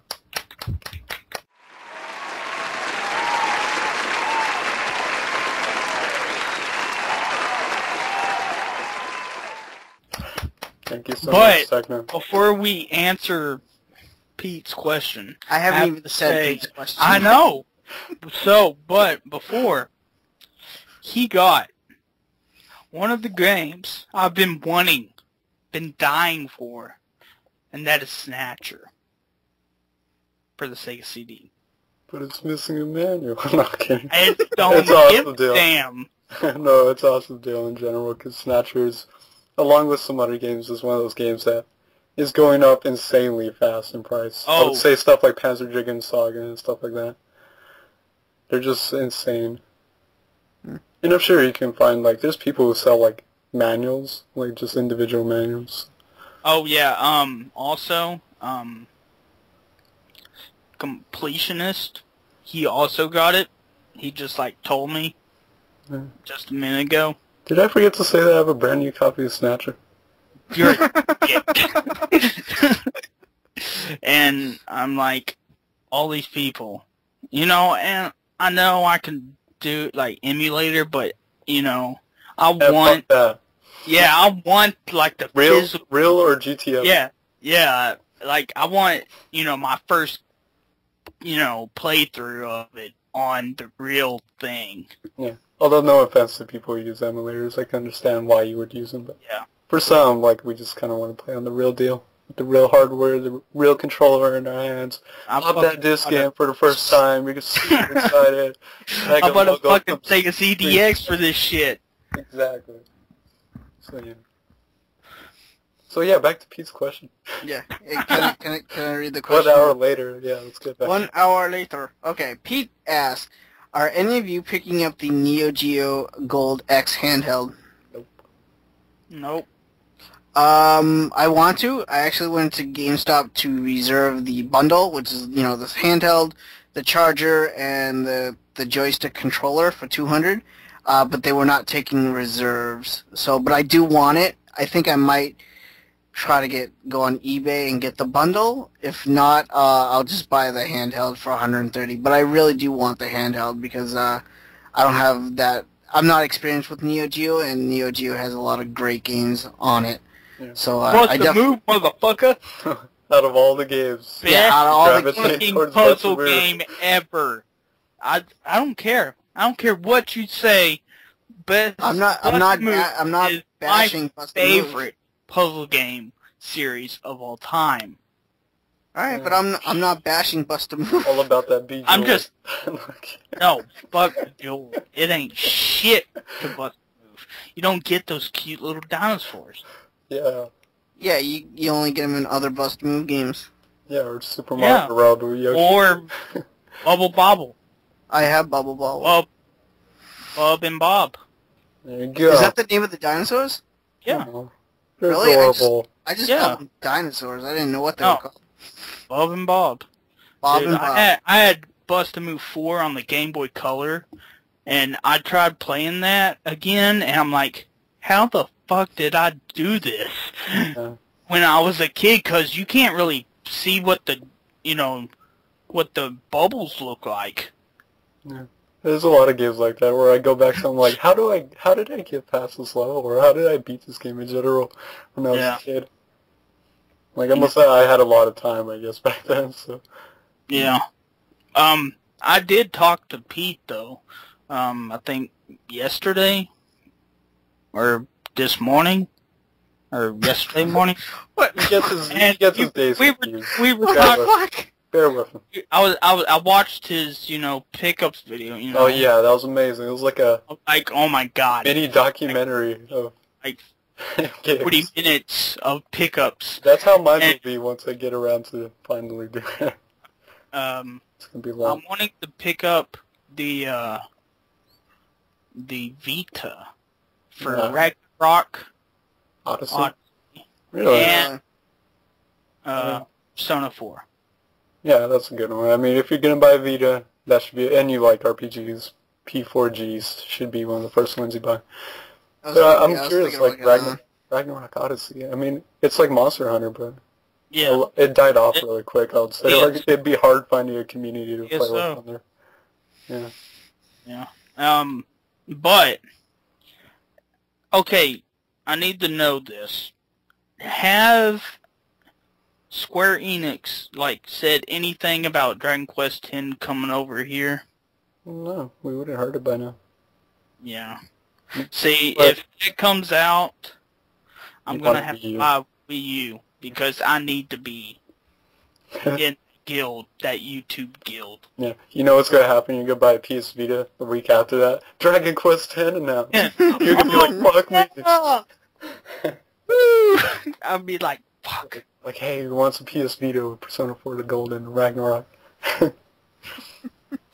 But yeah, they never confirmed anything. What's weird is, like, I saw Luke Morse's video when he picked up the Wii U, and I didn't know they did that in Japan. He was so sad because, like, it didn't come with Nintendo Land, and he was totally expecting Nintendo Land to come with his deluxe set, and he said, I guess for Japan, they changed it where you don't get Nintendo Land, instead you get a beta code for Dragon Quest X, which is kind of unfair, because if you look at it, you're getting an unfinished game as compared to a finished game. That's pretty funny. Yeah. Yeah, that's weird. So, you want to get a Vita, or are you planning to get a bundle? I'm trying to get the cheapest motherfucker you can find. Well, but, I need more, memory stick, whatever they call them now. Well, that was what I was gonna say. Is that I suggest not just because I got it, but I suggest maybe Assassin's Creed, because that comes with the 4 gig memory card. Yeah. And and a game. So I don't know I know the Lego Batman bundle does not come with a memory card. So yeah. So yeah, what? Oh, Neo Geo handheld. That was 2 no's and a yes. Yeah, I guess. So. Okay. Okay. So the next and final question is from Gregory. He says, "What's your favorite Christmas RPG memory?" Oh, RPG swag wagon. I love you, man. RPG. I just call it that. Wagon. I just call it that because I remember like Jason like butchering his name or something. I forget what he called him, but I don't know. Alright, so favorite Christmas RPG memories, and he put in parentheses, RPGs you play in December or Christmas time. Wow, that's interesting. So I don't know if he's asking Pacific Christmas RPGs, or just RPG that just gets us in the mood during Christmas, or maybe an RPG we felt like playing. Halo. That's a good one. Guys, Arcadia. That Halo's RPGs, man. Master Chief so OP. Dude, you're role-playing as Master Chief. Yeah, it's a good one. Role-playing as Master Chief. Well, I'm actually playing an RPG, which I'll talk about in games we've been playing, and it is technically around Christmas time, so I guess that would answer my question when we get to it. Isn't next week Christmas? Well, yeah, but the week prior to. Yeah, December Christmas time. I think it extends further than a week. Yeah, but to answer his question, I'm gonna say, I think it's a good fit too, and I should probably pick it up, but I don't think I am gonna pick it up. But I had a lot of fun last time playing through Persona 3 on my winter break, and that was insanely fun. Especially since it kind of corresponds to the calendar days, and when it gets close to Christmas, it actually changes like the mall and everything, so there's like a big-ass Christmas tree in the mall, and it's really good. It's a good fit, too, because it's part half simulation game, half RPG dungeon crawler, so that was a lot of fun. And I sucked like 100 hours into that, so that was fun. Dude, I love games that use the internal clock of a system to alter the game. Yeah, pretty cool. Like, what was it? Batman Arkham City does that. I love it. Like, Yeah. if you set it around, well, we'll take Christmas, for example, and if you go down to the jail cell and Callan demands down there, he'll start talking about Christmas. And, he'll do the same for, like, Halloween, Thanksgiving, Labor Day, St. Patrick's Day. It's so funny. Yeah. And there's other games, too, like the obvious Animal Crossing, stuff like that. I think there's wasn't that Simpsons Hit and Run did that too? Like I think it was like in December, it would like snow or something. I could be wrong. Not for sure. I know when Teenage Mutant Ninja Turtles for the GameCube and Xbox and PS2. Like, I got it for Christmas for GameCube, and I started playing it, and like all the turtles had fucking Santa hats on. Nice. I was like, what the hell? And so I thought it was pretty cool. So, technically, did you answer the question? Yeah, Skies of Arcadia. Oh, that's right. I'm sorry. Nice. Cool. And I will answer the question in games we've been playing. So Sweet. Yeah. So you guys want to get into games we've been playing? No. Alright, fuck off then. Yes, Clive, why don't you start us off? I'm too busy playing with my shake weight. And Tyranitar. And Tyranitar. Okay, well, I'll start with the game I've been playing with the RPG to answer Gregory's question. I've been playing Last Story, and I like it. I like it a lot, actually. I like it better than Xenoblade. I think the characters are they're more interesting than the characters in Xenoblade. I think they have a lot more personality. Yeah, the game itself, it's a lot faster paced than Xenoblade, which I really, really like, because I just thought Xenoblade really dragged on, especially near the end, and Last Story just, you knew exactly where you had to go, you knew exactly what you had to do, the action was always there, the characters were interesting. The only thing I don't like about it, and I think, Dan, you mentioned this before, is the auto attacking. Yeah, I hate that shit so much. It drives me nuts. Yeah, so like, say like one of your teammates is like dead, like across the room, and Yes, you have to, exactly. if you have to walk around, you have basically to attack in this game. You basically just press forward on the analog stick to attack towards an enemy. So if you want to get to your teammate that's across the room, you have to go around the enemy and make sure you're not close enough so that your character will stop and attack the enemy. You want your character to go around the enemy to continue to your fallen teammates so you can revive them. And I've come across so many times where Okay, you soon. I ended up dying myself because I couldn't run away or I couldn't heal my teammate who would heal me. Yeah, so that's the only thing I don't like about this game. It's a minor annoyance, but it gets worse because later on there's a lot of tight corridors. And the tight corridors I finished the game, and so I'm done with it. I don't have to do any more. But yeah, I know what you're talking about with tight corners. Spoilers, if you guys don't want to hear it, skip ahead. Did you play up into the Haunted Mansion? Yeah.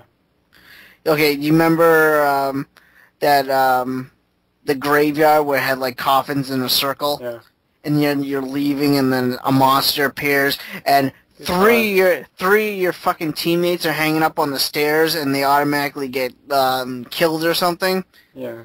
Yeah, you have to run up there to revive them, and you're stuck on the stairs while the I don't even know what the monster is. He like pins you against the mansion, and you can't get by him because you're auto attacking. I hate it. It was so annoying.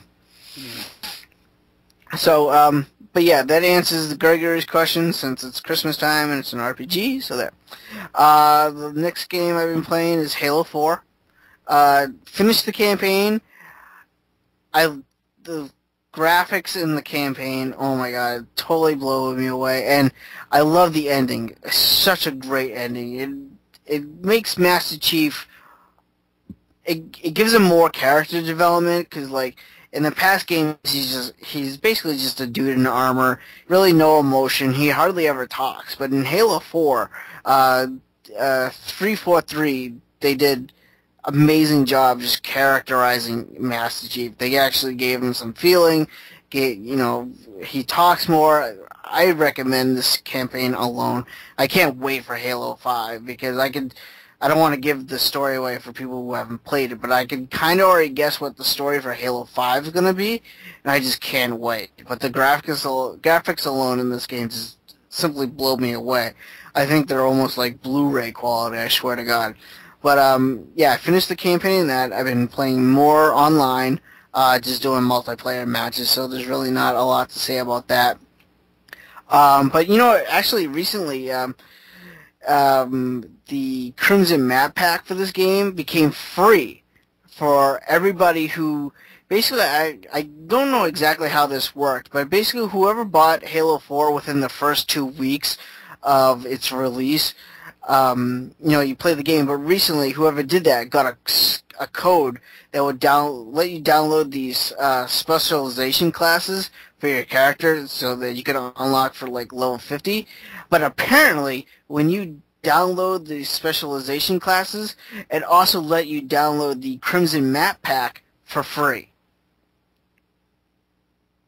Where normally you would have to pay for the map pack. And it was like, it's a weird glitch that a lot of people made out on, especially me. I got the map pack for free. But it's funny that the Microsoft later, after this whole thing was found out, they kind of like covered up. They're like, oh, we hope you enjoy this free gift, for our dedicated fans who bought the game the first 2 weeks. Where all in all, it was a mistake on their part. So I thought that was kind of cool. But yeah, so I got that free map pack. Great. I haven't played the maps yet because most of my friends have been busy with other things. But the very last game I've been playing is PlayStation All-Stars Battle Royale for the Vita. And I got this, GameStop was having like a $20, like a sale for this game for like $20. And I'm like, dude, yeah, $20, I'll definitely pick up this game. And I played it with it as the good version of Cole and Nathan Drake. I really love Nathan Drake. But what I like most about this, I think this might be a better game than Smash Brothers.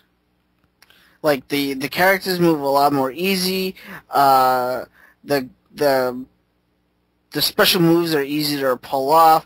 Like in Smash Brothers, to do like a special move, you gotta press like up and B or down and B, or just B or forward and B.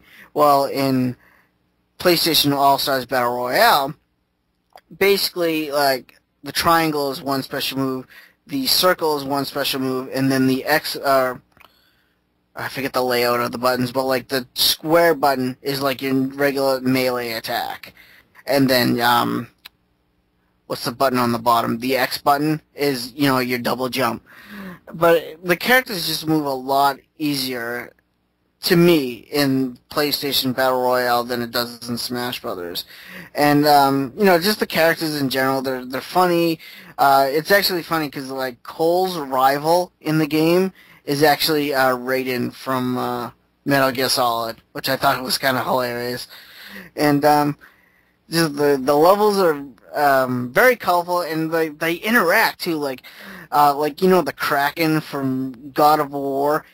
That thing would like bust in the middle of like Parappa the Rapper's level and just demolish the entire thing while you're fighting. It's I like it. It's I recommend it if you can get it cheap for like what I got for like $20. I think it's a must get if you have a Vita or a PlayStation 3. For $40, yeah, you might want to wait a little bit, but I love the game. I recommend it. It's a good game. So, but that's it really. That's all I've been playing. Nice. Nice! Alright, Techno, go next. Nice, go. Yeah. All Oh, right. man. No, I haven't no. been playing shit. Oh yes. He's been Except playing for shit. Torchlight, Torchlight 2, Good man. and let me... How much time have you put in Torchlight 2? Fuck, I don't... Just I don't guesstimate. know. Probably about...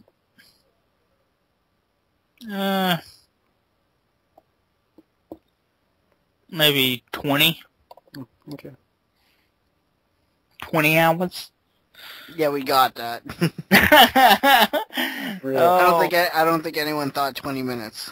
No. Dude, Yeah. you never He plays it know. in 1 minute increments. 1 minute. He boots it up for a minute and cancels it out. Damn. Go on. Alright, Yeah. sorry to interrupt.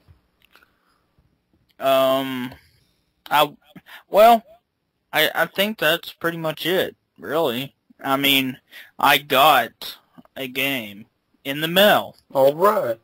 because I bought it, and I can't pronounce the fucking name. Let me pronounce it For- for you. The PC Engine. What is it? It's kind of like a Mega Man type game, Mm-hmm. and I know I know Chris Bushi also has problem saying the name of this Shabibin Man or something. Shabuda No. Who makes this game? The developer. Is it Namco? Or Bandai Namco? Bandai, one of them?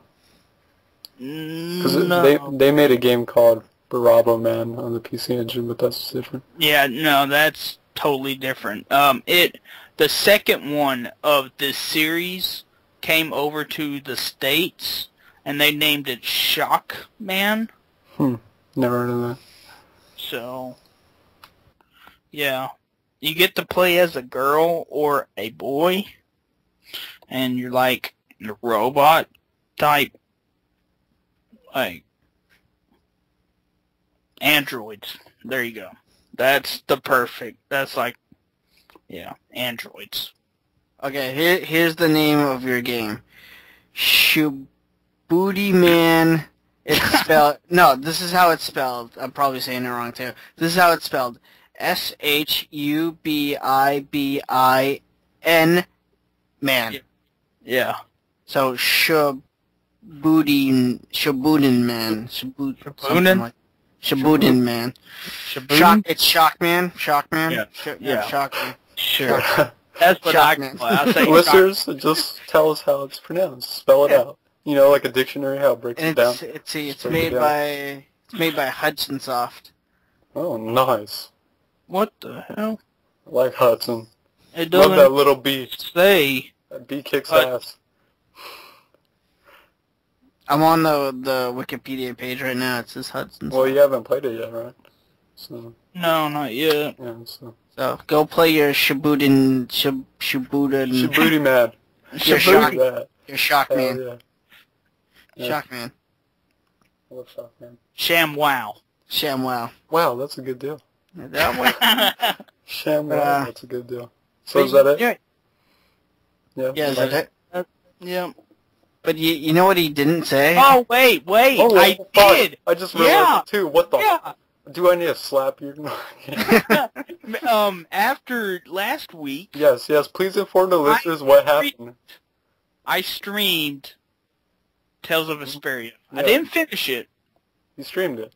I streamed it. Yours and truly on I got past Exactly. boss. All With- because of I was there. Yeah. The game knew. It's like, oh, Dan's watching. Gotta let him see some progress. So Dan, you watched this stream. Now tell me, how overpowered was Techno's Oh my character? god, he was so OP. Like, he beat that boss so easily. He was Are you serious? so panicky. Like, he just whooped his ass in like a couple minutes. I'm like, yeah, that was hard. Like, dude, you're so OP. You're like at least 5 levels OP or 10 levels. I think it was a quick fight. It literally took like a minute and a half maybe. And that was it. And all I needed was me to be there. Lucky charm. There. Tells the Vesperia knows. I'm proud of you, Techno. I'm proud of you too, man. He was like progressing and shit, and he took a break from it to play like Uno and shit, and No Luke and No. Yes. Really? Really? And then he went back to it. I'm like, yeah, good man. So how far is he in the game? I don't remember. How you got? I fought that one dude with the pink hair. Oh, okay. That doesn't tell me anything. You know, and he falls off the boat or whatever. Yeah. That tells me. Okay, now I know where you are. He's basically the rival, the dick that shows up like multiple times throughout the game. Yeah, I know the fight where you gotta fight him on the pirate boat. Yeah. That's I'll just rename him Gary. Gary, yeah, he's your rival. Basically, he like shows up at random times, like, hey, you want to fight? Kind of dumb, but yeah. Good Cool. man. I'm proud of you, Techno. I'm proud of you too, man. But I want to see some more progression too. And after this podcast is done, Techno will continue No. streaming this game 24-hour marathon to completion. Yeah, right. It's only gonna take like 40 hours. So, yeah. Yeah. That's all. Alright. Alright. Dan, what have you been playing? A couple of things. I've been pretty busy, but thankfully I only have one final left and submit a project, and I'm done, at least for a month. Thank God. But I started out Final Fantasy IV, the complete collection on the PSP, and I do have to say, I'm really enjoying it. I'm actually really impressed with it overall. The intro sequence was really engaging. That whole first hour of it's actually really engaging. I love the setting. I mean, I'm a medieval kind of guy. I'm a sucker for medieval, and I'm also a sucker for sci-fi in my RPGs, but I love the setting of it. I love the style of it. The music's fucking amazing so far, and it's really beautifully timed up to some emotional sequences so far in the game. And I'm enjoying it. I'm progressing through it. I think I'm only like 3 hours into it. I left off where I'm at the mountain, where I blocked like a path that was blocked by ice. But the characters are really interesting too. I like the characters a lot. But yeah, I'm looking forward to playing some more of that. It's like $15 on Amazon. Dude, I got for $5. Bam. Yeah, I think I got my copy for like 10. And oh yeah, mine was used, but it came with the codes and stuff, which is pretty sweet. But I've casually played some. Actually, before the podcast, I played some Tatsunoko vs. Capcom. Yay! That is a fun game. I love that fighting game as much as no one plays. It is a fun game, yeah. Yeah, I think my team on there is Morgan and June the Swan, and if secondary team is probably like Soki from Onimusha and Saki from a Capcom game that never came out in the States, which is kind of interesting. Yeah. But yeah, remember, pick that game up because it's going to be hard to find. Yeah, dude, my characters are Tekkaman Blade and Yatterman. Yeah, Tekkaman Blade is badass. I like him too. I love those guys. And I played a PS1 game I recently bought for like a couple bucks, and I just have this mood right now where I want to buy a lot of PS1 games because it feels like it's getting to that time where the 32-bit stuff is becoming really hard to find now. Like it feels like that, like PS1 games, Saturn games, stuff like that. And it's just becoming a little more uncommon, so I like to pick up, interesting, cheap games if I can find them. And this is a game called Builder's Block, and it's got like this generic-looking cover, but don't let the cover deceive you. It's actually really awesome. It's probably one of my new favorite puzzle games on the PS1. It's actually made by Taito, of all people, and I didn't know that, but and that's actually an arcade game somehow. That I looked it up to see if it had ever been ported. Like I remember they had the Taito Legends compilation games that they made, and it wasn't on any of those. So I think it's one of the few ways to play it, but it's basically Bust a Move mixed with... Oh, like, yeah. Yeah, Bust a Move mixed with like a Sim City kind of style. Like basically you're shooting in colored blocks to build cities and stuff like that. It's really interesting and really cool. And it's got like an arcade mode, and I played through the whole arcade mode and beat that. And the last boss in that is so cheap, but yeah, I beat that. And I played through the puzzle mode, which is where you're trying to build a city up from nothing to like a huge metropolis. and I did that and beat the first puzzle mode in that, and a lot of fun. It's just really addicting and just an interesting take on like the bust a move style. Bust a move. Dude, I love that music though. Zuntana made the music. Yeah. Yeah. But That's the thing. definitely. And I played one last indie game on Steam, and this is actually really interesting too. This is a really interesting... Slap. No. Damn it, let me finish. This is a really interesting take on Breakout, and it's called Shatter. And it's basically Breakout, but with a lot of cool little mechanics that, like, you can, like, maneuver the ball a little because you have a mechanic where you can suck, like, stuff towards you, like the ball, and, like, these little shatter points that they drop where you can power up a gauge, which lets you do, like, this powerful blast shot and knock out tons of blocks. Or you can, like, suck or blow, basically, which is kind of funny, but suck or blow, and you can manipulate the ball like that, and it's really interesting. There's, like, boss fights in it, too. Like, don't ask me how boss fights work in a Breakout-style game, but it actually works really well. And I'm talking actual boss fights where you do, like, you know, it's a boss with a health bar and everything, but it's, like, Breakout. So it's a really cool game, and I really enjoyed it. Yeah, I lost on the clock boss, because he was a bastard. I hated that guy. But yeah, that's fun. And that's it. Bam. Nice. Woo. Nice. Yeah. Boom. Explosions. Shake weights everywhere. Shake weights, shake weights. So, you know what that means, guys. Shake weights. Exactly. I guess that wraps up episode 61 of the Shake Weight podcast. Sure. Sure. Techno's just like, I don't fucking care anymore. So yeah, episode 51, guys. Yay! Yay, explosions, shake weights everywhere. Thanks for listening, guys. Yep, and you know, as always, please leave us a comment or questions for next week's episode. Go to iTunes, subscribe, leave us a comment, rate us. It really helps us out, and we appreciate it because we love you guys. Show us some love. I love you. I love you, Dan. I love you. I even like Techno too. Yeah, me too. Wow. He's a pretty cool guy. He's the glue. He's the glue to our podcast. Thank you, man. Thank you for being the glue. I appreciate it. Welcome. So everyone say bye. Bye. Bye. Bye. I miss you. I love you.